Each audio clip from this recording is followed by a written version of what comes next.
Demikian rekan-rekan media sekalian, apa yang kami sampaikan terkait progres penyidikan dugaan tindak pidana korupsi pembangunan Masjid Sriwijaya.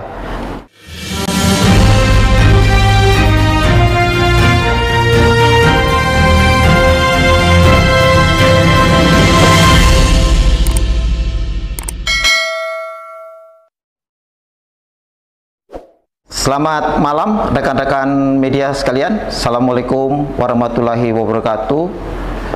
Om Swastiastu, Namo Buddhaya, salam kebajikan, salam. Rekan-rekan media sekalian, hari ini Pusat Penerangan Hukum akan menyampaikan konferensi pers secara virtual terkait penanganan perkara dugaan tindak pidana korupsi pada pembangunan Masjid Sriwijaya Palembang.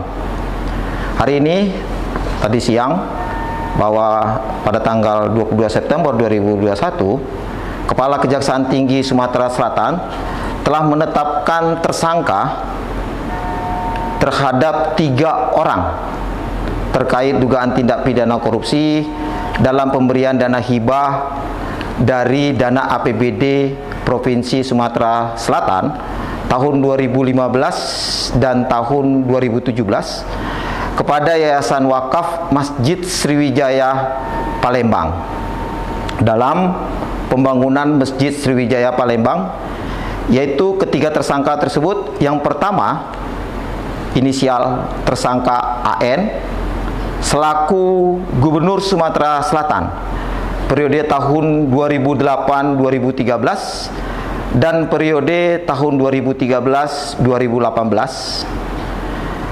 Penyidikan berdasarkan surat perintah penyidikan Kepala Kejaksaan Tinggi Sumatera Selatan nomor Prin 01-01-01-2001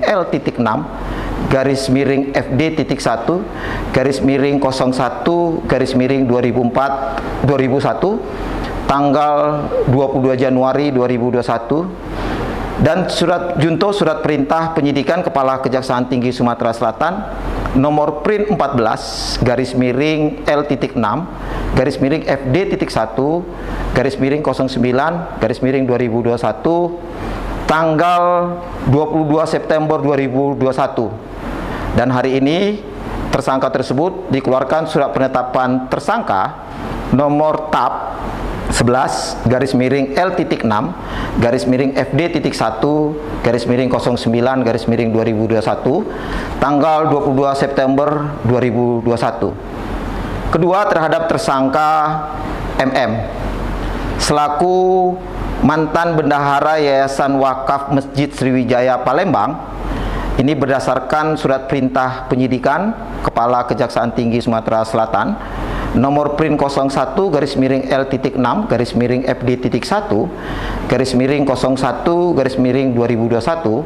tanggal 22 Januari 2021, junto surat perintah penyidikan Kepala Kejaksaan Tinggi Sumatera Selatan nomor Prin 15-L-6-FD.1-09-2021 tanggal 22 September 2021.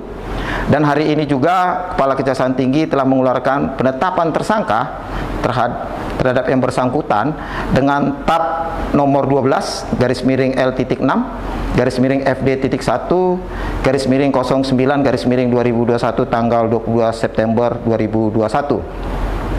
Kemudian tersangka ketiga dalam kasus ini adalah inisialnya LPLT selaku pegawai negeri sipil berdasarkan surat perintah penyidikan Kepala Kejaksaan Tinggi Sumatera Selatan nomor Prin 01-L-6-FD.1-01-2021 tanggal 22 Januari 2021, junto surat perintah penyidikan Kepala Kejaksaan Tinggi Sumatera Selatan nomor Prin 16-L-6-FD.1-09-2021 tanggal 22 September 2021. Dan yang bersangkutan telah dikeluarkan surat penetapan tersangka nomor TAP 13-6-FD.1-09-2021 tanggal 22 September 2021. Rekan-rekan media sekalian, kasus posisi dalam kasus ini sebagai berikut.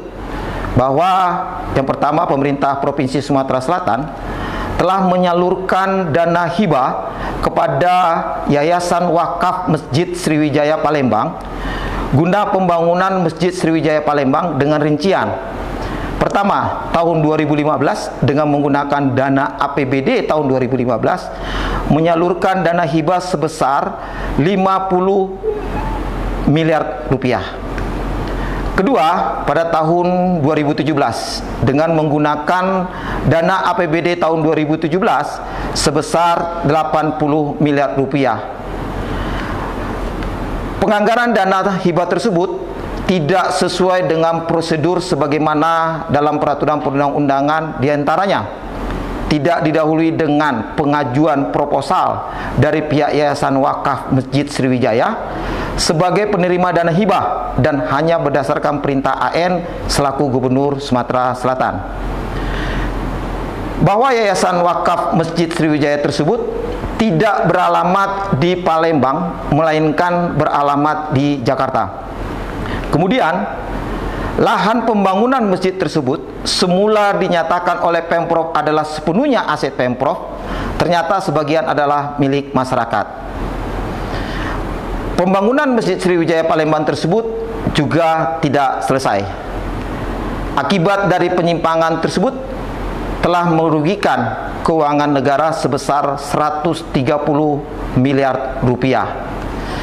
Adapun pada masing-masing tersangka kami sampaikan kepada rekan-rekan media, tersangka AN selaku gubernur telah menyetujui dan memerintahkan penganggaran dana hibah dan pencairan tanpa melalui proposal terlebih dahulu.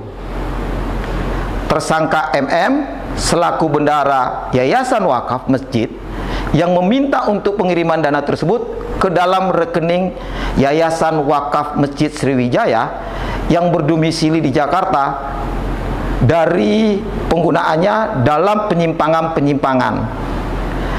Kemudian tersangka LPLT selaku mantan Kepala Badan Pengelolaan Keuangan dan Aset Daerah melakukan pencairan dana tanpa prosedur dalam proses hibah pembangunan Masjid Sriwijaya. Adapun ketiga orang tersangka ini telah dilakukan penahanan sebelumnya dalam perkara lain. Untuk tersangka AN berstatus tersangka pada dugaan tindak pidana korupsi pembelian gas bumi oleh BUMD Perusahaan Daerah Pertambangan dan Energi PDE Sumatera Selatan tahun 2010-2019 dan saat ini tersangka ditahan di Rumah Tahanan Negara Salemba Cabang Kejaksaan Agung. Untuk tersangka MM juga tersangka sebagai status pada dugaan tindak pidana korupsi pembelian gas bumi oleh BUMD Perusahaan Daerah Pertambangan dan Energi Sumatera Selatan tahun 2010-2019 dan saat ini juga tersangka ditahan di Rumah Tahanan Negara Salemba Cabang Kejaksaan Agung. Dan khusus untuk tersangka LPLT juga berstatus terpidana pada kasus dugaan penyelewengan dana hibah dan bansos Pemprov Sumatera Selatan APBD tahun 2013. Saat ini yang bersangkutan juga ditahan di Rumah Tahanan Negara kelas 1 Pakjo Palembang. Perbuatan tersangka sebagaimana diatur dan diancam pidana primernya yaitu pasal 2 ayat 1 junto pasal 18 Undang-Undang 31 tahun 1999 tentang pemberantasan tindak pidana korupsi sebagaimana telah diubah dengan Undang-Undang nomor 20 tahun 2021 tentang perubahan atas Undang-Undang nomor 31 tahun 1999 tentang pemberantasan tindak pidana korupsi junto pasal 55 ayat 1 ke 1 KUHP. Subsidiarnya pasal 3 junto pasal 18 Undang-Undang nomor 3 tahun 1999 tentang pemberantasan tindak pidana korupsi sebagaimana telah diubah dengan Undang-Undang nomor 20 tahun 2021 tentang perubahan atas Undang-Undang nomor 31 tahun 1999 tentang pemberantasan tindak pidana korupsi junto pasal 55 ayat 1 ke 1 KUHP. Demikian rekan-rekan media sekalian apa yang kami sampaikan terkait progres penyidikan dugaan tindak pidana korupsi pembangunan Masjid Sriwijaya. Kami ucapkan terima kasih. Assalamualaikum warahmatullahi wabarakatuh.